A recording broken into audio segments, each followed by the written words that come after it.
Your diploma isn't vital, darling, Greg said, smacking his gum like it owed him interest. My son's taking over next quarter anyway. We require someone who actually grasps today's systems, not the things you studied in your ivory tower 10 years ago. That was the first time he voiced it aloud in a packed conference room. Finance, HR, marketing, even two guys from facilities heard him. Nobody laughed. Nobody spoke either. Only the faint buzz of fluorescent bulbs and the dull click of Greg's silver pen tapping against the table like a cheap metronome marking the seconds until his next insult. Karen sat still, not frozen, but composed like the calm eye of a storm. Her hands rested neatly in her lap, legs crossed at the ankle, a scar on her left thumb catching faint light from the window. She'd gotten it rewiring a legacy system at 1 a.m. during a frantic merger 2 years ago. No one remembered that. Not Greg, not Brett, not any of the so-called visionaries now crowding the room with their vape pens and oversized water bottles shaped like dumbbells. But she remembered. And she remembered this too. She didn't react. She didn't flinch. She didn't blink. Instead, she picked up her notepad, clicked her pen once, and under the table pressed record on the ordinary-looking keychain always clipped to her laptop bag. Policy said nothing about keychains. As Greg rambled about how agility meant ditching Gantt charts and just vibing, Karen calmly marked another tick in the margins of her notes, like she was counting ants at a picnic. It had started subtly, a sarcastic thanks professor, when she proposed a 3-tier risk strategy. A joke at an all-hands about her using a typewriter at home. And that Slack reply, too long didn't read, to her 3-line compliance note. She reported it to HR. They thanked her for raising visibility and logged it. Translation. Nothing happened. Then came the quiet cuts. Access blocked, calendar invites where she was accidentally omitted. A sudden budget audit flagged as bloated, though she'd saved 15% 3 years running. Then Greg's reorg. Cross-functional streamlining. He stuck her between procurement and legal under operational enablement. Sounded fancy. Meant nothing. She was sidelined, but accepted the demotion with a nod. Director of System Strategy became Process Lead Legacy Oversight. Asked what it meant, Greg shrugged. She's the janitor for old stuff. She didn't fight. Because real systems don't implode instantly. They rot slowly. You don't see it until the basement floods. Karen had been the label, the duct tape, the mesh holding the company's spine together for 9 years. She didn't boast, didn't smooth, didn't preach synergy. In 2019, when the OmniPath transition nearly erased customer archives, she saved it alone on a Sunday with sandals and a half-dead VPN. Now Greg swung his new title like a sledgehammer, mocking her diagrams in front of Brett, who'd never written code yet had the audacity to say, Karen, maybe you're scared of innovation. Scared? No. Scared was 2015, praying a patch wouldn't brick the mainframe while the only other capable engineer was off-grid in Mexico. This was theater, and she was drafting the script in silence. Each insult logged, each slight backed up, files copied, clauses checked, nothing bearing her signature. She set a memo, a compliance packet, timed like a mine, to auto-email the chairman if the project lead changed within 2 weeks of a major submission. Not for revenge, but because she was called irrelevant, and the system she built didn't care about Greg's title. It cared about sequence, and she ensured someone would hear the click before the boom. It came on a Thursday. Rain slicked the lot like oil. Karen arrived 6:43 a.m., as always. By 8:12, she sat in conference room C, lukewarm coffee and quarterly roadmap folded like a surrender flag she had no intent to raise. Greg swaggered in late, eyes bloodshot from drinking or preening. HR followed. Mel, once a trainer, now Greg's shadow. Greg didn't sit, leaned against the table in a creased shirt, smiling like he was granting mercy.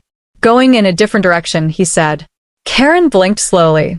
Greg continued, not personal. You've done good work. But we're modernizing, adaptive, need someone fluent in now. Mel shifted, clipboard ready. A packet stapled with Karen's name bold in blue Sharpie. It smelled rehearsed. Disinfected. Karen raised her eyes. Who's replacing me? Greg didn't pause. "Brett," he said. She stared at him. No expression, no lifted brow, no twitch of her mouth. Greg mistook the silence for consent. He's young, hungry, filled with ideas. The sort of fresh outlook the board's been begging for. Karen didn't remind him the board had never asked for anything remotely like that. She didn't mention Brett, who had dropped 2 startups, failed out of his MBA program, and once asked her if SSL was a sandwich. Instead, she turned to Mel. "Is this effective immediately?" Mel nodded like she'd rehearsed in the mirror that morning. "Yes, but you'll have the day to collect your things." Greg was kind enough to waive the transition period. "How generous," Karen replied coldly, voice like ice spreading across glass. She rose, slow, precise. Not one motion wasted. Her bag sat ready beneath the table. Her laptop, charger, notebooks, a manila folder labeled Q for architecture backup. She handed her badge to Mel, not Greg, deliberately. Greg added a flourish. "No bad blood, right? And if you'd like to consult, maybe guide Brett on board." Karen gave him a look so quiet it made the room heavier. "He'll be fine," she said. "I'm sure he knows exactly what he's doing." Then she left. She didn't return to her desk. She didn't write a goodbye Slack post. She didn't cry in the stairwell or hug anyone farewell. She walked into the parking garage, climbed into her old Volvo, hands resting on the wheel for 3 minutes. No music, no tears, just a soft notification ping. One message delivered. Compliance packet active, 13 days until transfer lock, an automated safeguard she'd engineered during the March vendor overhaul. Hidden in the compliance framework, it ensured accountability if leadership shifted during crucial phases.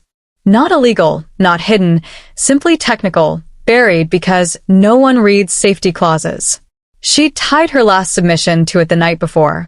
In the dark quiet of her apartment, she'd checked it thrice. If the project lead changed within 14 business days, the system would send a full dossier, financial exposures, leadership flags, to the board's compliance officer, defaulting to the chairman's aide. Greg hadn't read it. Of course not. He'd mocked her as academic while she wrote the scaffolding that propped him up. Sneered at her documentation while his empire leaned on systems she alone grasped. Now he strutted blind, proud of it. At 3:08 p.m., she pulled into her storage unit, where her backups waited. She wasn't paranoid, only exact. 3 copies, one encrypted in cloud, one frozen offline, one physical. From her glove box, she retrieved a label drive. Sierra Stack Final Config. She didn't need it, but solidity comforted her. That evening, she ignored every call from coworkers, skipped 2 LinkedIn notes and 3 texts from Mel starting with just checking in. She poured wine, opened her laptop, and signed herself out of every admin panel she'd ever touched. Then she began a new document, transfer of liability contingency notes. She didn't know when the fallout would strike, but it would. Brett appeared Monday in sockless sneakers and a blazer with brand stitching still on the sleeve. He marched into operations like a wannabe TV founder. First act, he unplugged Karen's monitors, replaced them with his MacBook and a vanilla candle lit in front of everyone. Called a meeting at 10:07 a.m. alignment jam, he called it. "All right," Brett said, feet on Karen's desk. "We're trashing all legacy junk. If you can't explain a system in 60 seconds, it's too complex. Simplicity equals innovation." He gave staff 1 day to draft bullet summaries. Each had dependencies tied to Karen's retired systems. Brett skimmed, slapped TBD sticky notes, tossed them in a box. He axed the vendor called it useless, told procurement to rebuild contracts if needed. When IT asked about the compliance packet review, he waved. "We'll figure it out. Just streamline it." By Wednesday, accounts payable froze invoices over missing metadata. Brett blamed outdated finance software. IT explained Karen had manually handled overrides. Brett scoffed. "Yeah, no override matrices now. I trust people." The system didn't trust him back. 2 engineers lost access from mismatched credentials. Sandbox wiped. Support flagged surging duplicate tickets from Brett's unvetted autotag add-in. He blamed Karen's maze. Meanwhile, in suburban quiet, Karen sat on her porch, laptop shut, paperback in hand. Rain tapped like a countdown. Her phone buzzed at times. She didn't reply, but she read every word. Text from Devon, her old deputy. They misplaced the master schema. Brett declared, "We don't need it." What does that even mean? Email from facilities manager. Just FYI, Brett attempted to override the badge access, and now no executives can reach the secure floor. Security's furious. Slack DM from Angela in legal, sent via burner account.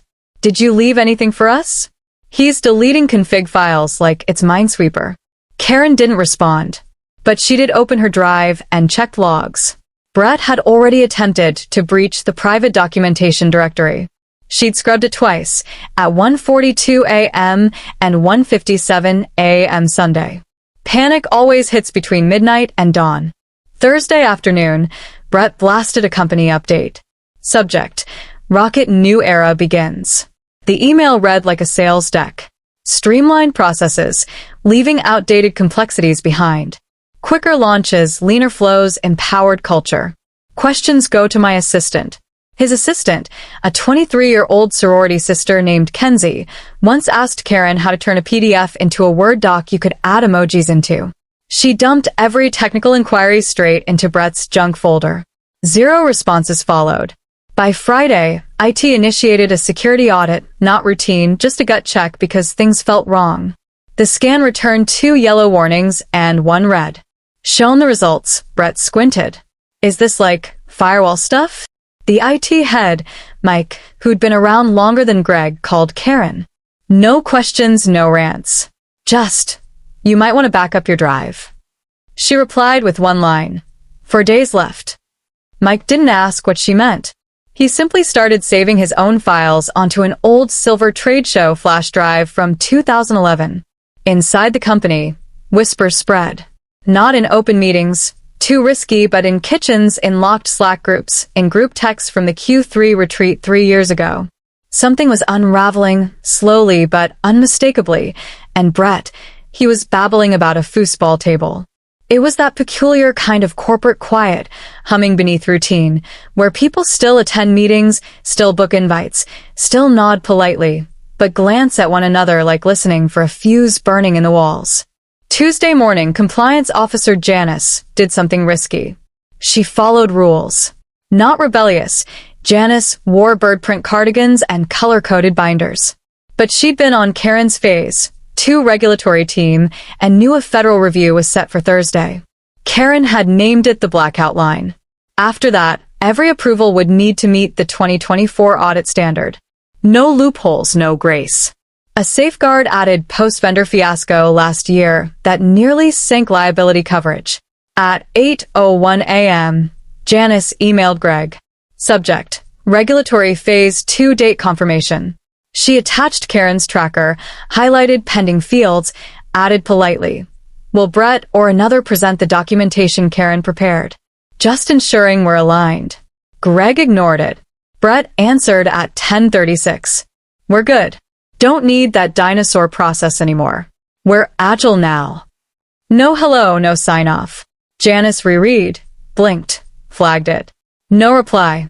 She printed the email, slid it into her just-in-case folder, same one with screenshots of bad training modules and NDA errors. HR had called her paranoid. Karen had called her precise. She liked Karen's word. That afternoon, 3 contractors from Apex Delta quit. No pay in 29 days. Their invoices had been sent twice. Finance claimed missing escalation tags. Those tags belonged to Karen's deleted workflow. Brett had told finance to stop babysitting the clowns. In Apex Delta's exit note, the lead wrote, "This isn't a Karen problem. This is a leadership decision problem." The line spread through private chats like a meme. Meanwhile, behind thick curtains at home, Karen got a text from Devon. They just ignored the Phase 2 flag. Janice is about to crack. Karen didn't respond, but checked her calendar. 3 p.m., event lunch with Dad flipped to complete. At the same moment, in a quiet Boston server hub, an automated compliance daemon executed. A file assembled 3 weeks earlier, timestamped, began its route through secure channels. Karen had titled it blandly, Q3 Audit Notice Alt Route, PDF, nesting it in an inactive compliance thread. The system didn't know politics. It didn't care about Brett or Greg or who attended alignment jams, didn't matter. The system tracked two immutable facts: Karen's removal from the compliance chain during the protected window and a reassignment issued without the required phase to completion tag. At 3:08 p.m., the board's compliance inbox quietly received an email labeled Change of Project Owner Contingency Notice Regulatory Phase 2. Attached was a 17-page memorandum. The opening line read, Per Procedural Clause 9b under Internal Regulatory Policy, #2237F, please note the triggering of the liability transfer window due to reassignment within the protected time frame. See signature validation on page 6. The document finalized with a line signed digitally by Karen, timestamped in compliance with Section 5B and locked by the 14-day protocol. Audit fallback was now engaged. The delivery was silent, no alarms or banners, just a soft digital landing in an inbox checked mostly by the chairman's assistant, who read everything twice. Meanwhile, Brett was redesigning the internal dashboard. Less clutter, he insisted, removing the compliance checkpoints column and replacing it with a looping GIF progress bar that froze eternally at 97%. Someone in finance asked if updated protocols should be confirmed before releasing contractor payments. Brett shrugged. Karen's systems were always overkill. In the server logs, another silent event ticked across. Phase 2 compliance, owner null. Out in her garden, Karen received a text from Devin. Did you do something? Dirt still under her nails, a cucumber half unearthed. She typed one word, yes, and muted the thread. The board's audit email arrived Wednesday at 9:47 a.m. Subject, Quarterly Review. Board audit attendance confirmed. Chairman Harold Wexler will attend in person. Greg nearly toppled from his overpriced ergonomic chair. This is it, he whispered, half to himself and half to the lo-fi beats humming from his Bluetooth speaker. I'm going to show the board what transformation really looks like. He stormed into the operations bullpen, clapping like a little league coach. Team, the chairman himself is coming Friday. We're going to dazzle them. Brett, lounging in Karen's old chair with a Red Bull and stress ball, smirked. Redefining the entire structure, baby, he said, tossing finger guns at the HR intern. Legacy's out, Agilson. Greg chuckled, then told Angela from legal to ensure Brett's new dashboard was in the deck. Angela blinked. The one with the infinite progress bar? Exactly, Greg nodded, missing the sarcasm. It's minimalist. They'll feel innovation. Devin stayed quiet, forwarding Karen's final audit draft to a non-corporate account labeled Just in Case Final Version. Strategy showcases and synergy jams multiplied. Karen's name still appeared on the audit transition agenda, automatically pulled from last quarter's filings. Greg scratched it out with red Sharpie. B. Gregory. Brett grinned. Think they'll ask about her? Greg scoffed. Wexler's old school. He wants results, not resumes. We'll give him a vision. Devin quietly noted, Karen still listed as project lead in system. Brett rehearsed his voice, spouting phrases like disruption architecture and horizontal transformation without knowing their meaning. He ordered posters, Slack icons, even QR tattoos for interns, turning operations into a circus of gimmicks. He pulled 2 compliance slides from the deck, replacing them with a blurry stock handshake captioned, Building trust, not barriers. Someone whispered, We're dead. Meanwhile, systems stuttered. A critical vendor flagged database incompatibility. Procurement asked if Brett reviewed final specs. He shrugged. That's what automation's for. I don't babysit CSVs. Devin checked Karen's changelog against the repository, a signature line blank. Brett approved a migration without a Phase 2 compliance form. Back in planning, Greg was euphoric. Lead with vision. Then Brett demos logic. Finance covers savings. Legal closes with risk reduction. Angela muttered, We haven't reduced risk. We've added. Stay in your lane, Greg snapped. Wexler will love this. He doesn't want lectures. He wants momentum. Then Brett added the kicker. A new slide at the end of the deck. A photo of him and Greg at a Cleveland Browns game captioned, "Father-son leadership future-proofing the company." Nobody laughed. Nobody objected. They were too drained, too numb. Devin watched like an outsider, detached, as if witnessing a man rearranging furniture on a balcony with no railings. The day before the audit, Janice from compliance entered the break room pale as plaster. "They removed the fail-safe protocol from the mainframe," she whispered. Devin glanced up. "Karen's clause," she added, barely audible. "The one in her last memo. It's active. If the chairman brings up phase 2, Devin already knew. He returned to his desk, opened his private inbox, and saw Karen's message waiting. No subject, no sign-off, only one line. "Don't interfere. Just observe." The audit was set for 9 a.m. Friday. Greg had his suit pressed. Brett rehearsed his opener in the mirror, and somewhere on a server they barely understood, a locked, time-stamped file waited. Friday at 8:55, the conference room buzzed with cold air and tension. Blinds drawn, projector humming, branded water bottles lined up like offerings at a corporate funeral. Legal came first, Angela, lips pressed into a flat line. Finance followed, 2 grim analysts, laptops closed, arms crossed like soldiers waiting. HR brought coffee nobody touched. Engineers dragged in last minute, silent, sharp-eyed, their presence a warning sign. At 9:02, Brett breezed and grinning, clicker in hand, powder blue blazer over a Henley. Greg followed, chest puffed, smugness radiating like cologne. They looked like actors from a recruitment ad. "All right," Greg clapped. "Let's kick this off. Brett, you're up." Brett stepped forward, clicked the remote. First slide. Ops 2.0, redefining the structure of now. Silence. "Morning, everyone," he began too loudly. "We've had a groundbreaking quarter. We rebuilt our core operations, leaner, smarter, cleaner." Slide 2. A Venn diagram with no overlaps. "We eliminated legacy overhead," Brett said. "Shifted our architecture to the Sierra stack." Angela raised her head. "You mean the legacy secure overlay?" Brett blinked. "No, scrap that." Karen's system was cluttered. Devin uncapped his pen quietly.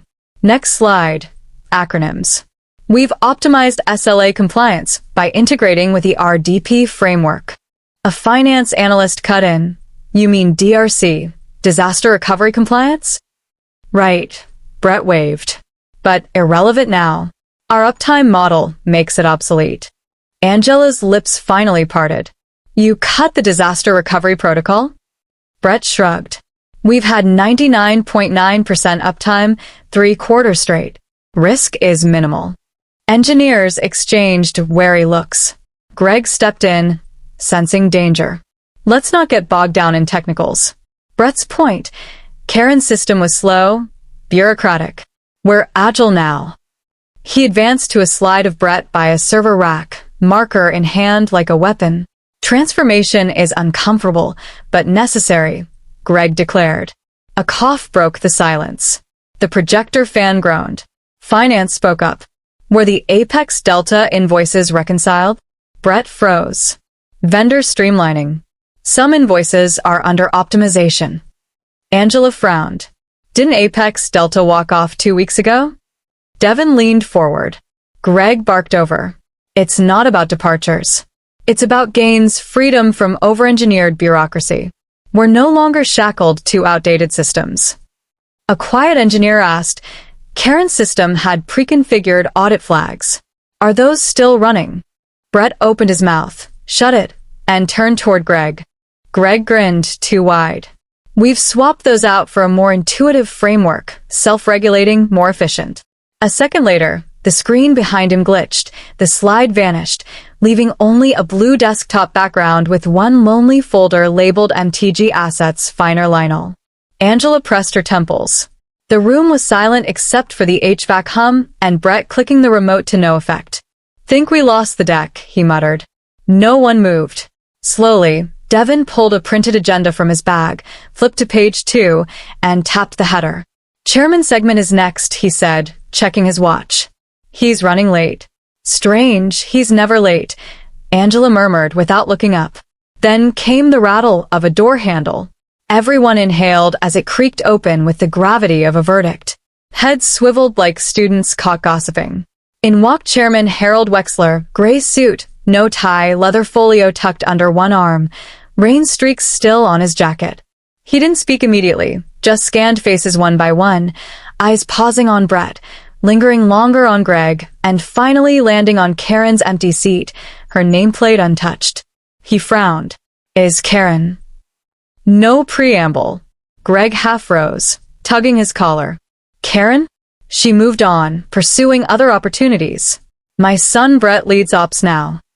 Brett half-waved like a game show contestant. Excited to bring fresh blood, sir. Wexler didn't return it. He blinked slowly, expression unreadable. He stepped forward, set the folio on the table with surgical calm, and unfolded a packet, printed, not digital. It whispered across the surface as he slid it toward Greg. Do you know what this is? His tone was steady, deliberate. Greg coughed. Well, no, but if this is about Karen's exit, Wexler lifted 2 fingers. Greg fell silent. The chairman rotated the memo so all could see. Change of project owner contingency notice. Regulatory phase 2. Devin blinked. Angela bolted upright. Brett squinted like it was foreign script. Wexler flipped the first page. This landed in the board's compliance inbox 2 days ago. Delivered by Karen Liu. Greg's face melted, slackening. Wait, what is that? Some outdated report. No, Wexler replied, tapping the header. It's a regulatory tripwire, a failsafe in the compliance timeline.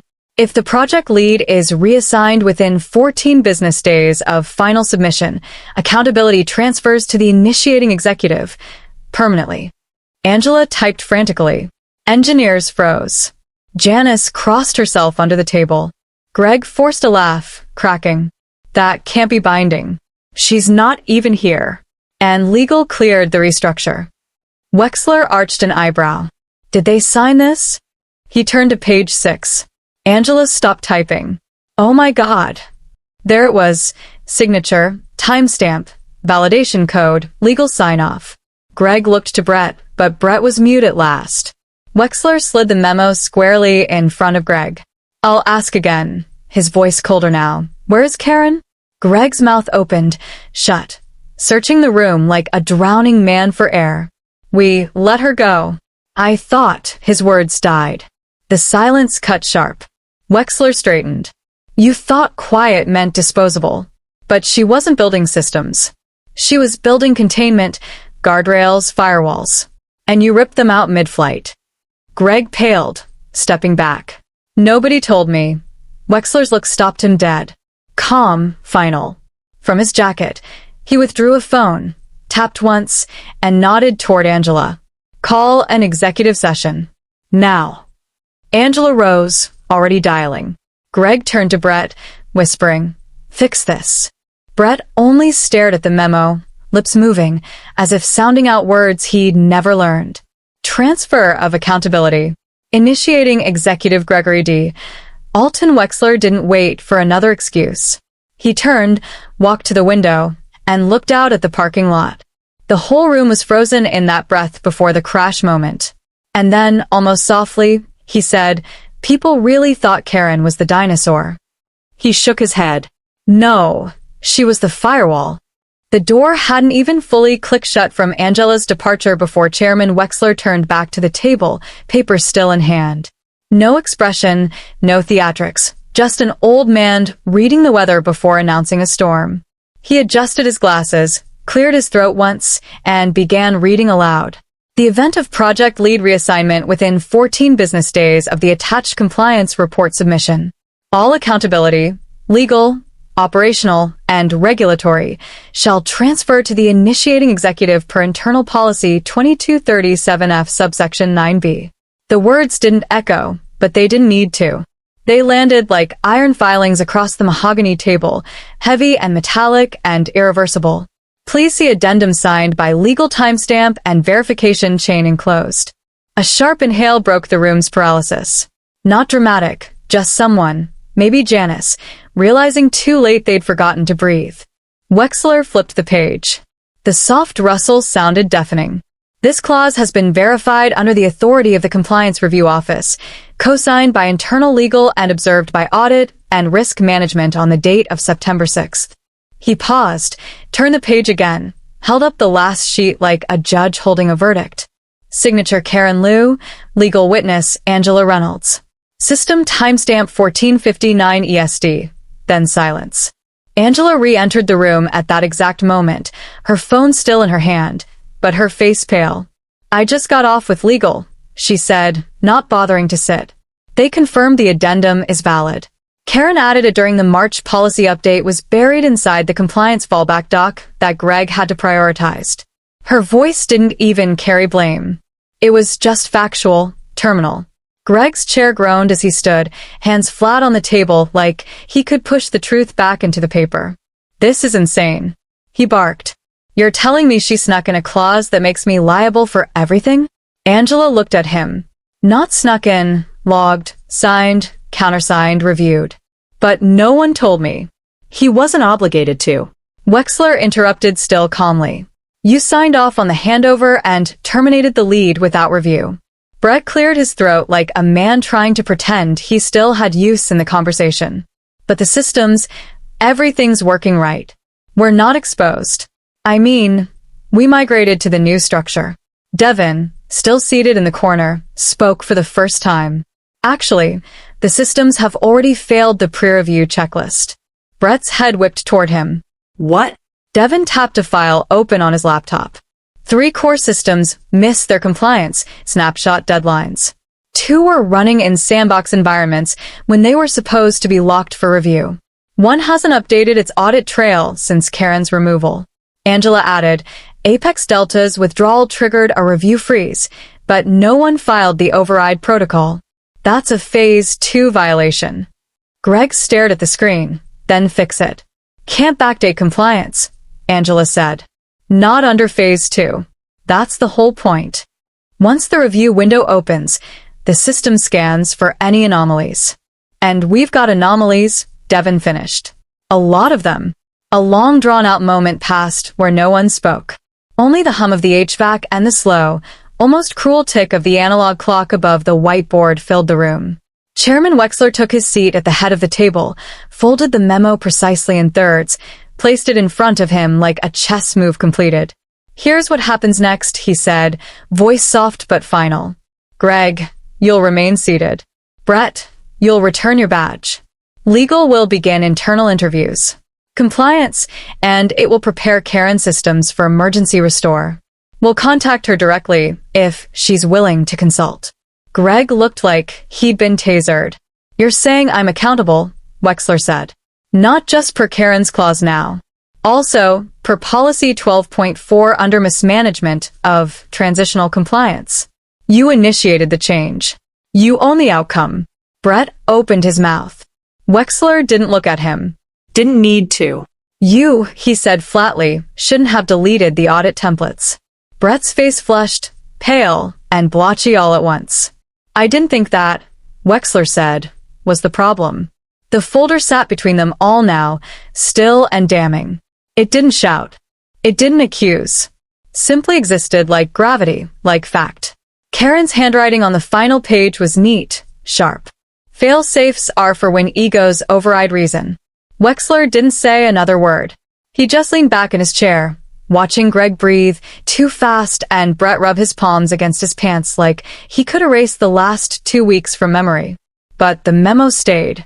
And so did the consequences. The room didn't explode. It imploded. No yelling. No fist-pounding. Just a silence, so thick it had mass. You could feel it pushing against your chest, making the air harder to breathe.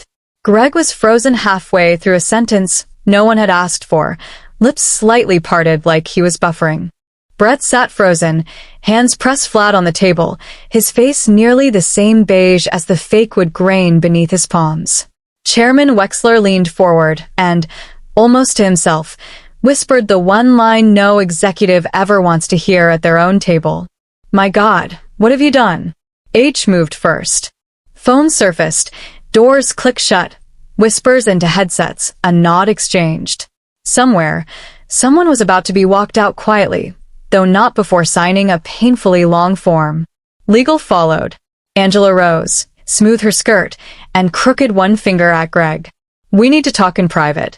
Her tone was flat, nearly bored. The sound of a woman who had already drafted the email she never thought she'd send. Another gesture followed.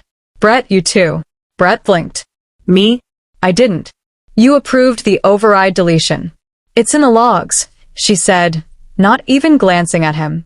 We'll need your laptop copy now. Devin unplugged his charger and drifted toward the exit without being told. He'd already forwarded Karen's last version of the recovery doc to IT with the subject line Initiate Restore KL.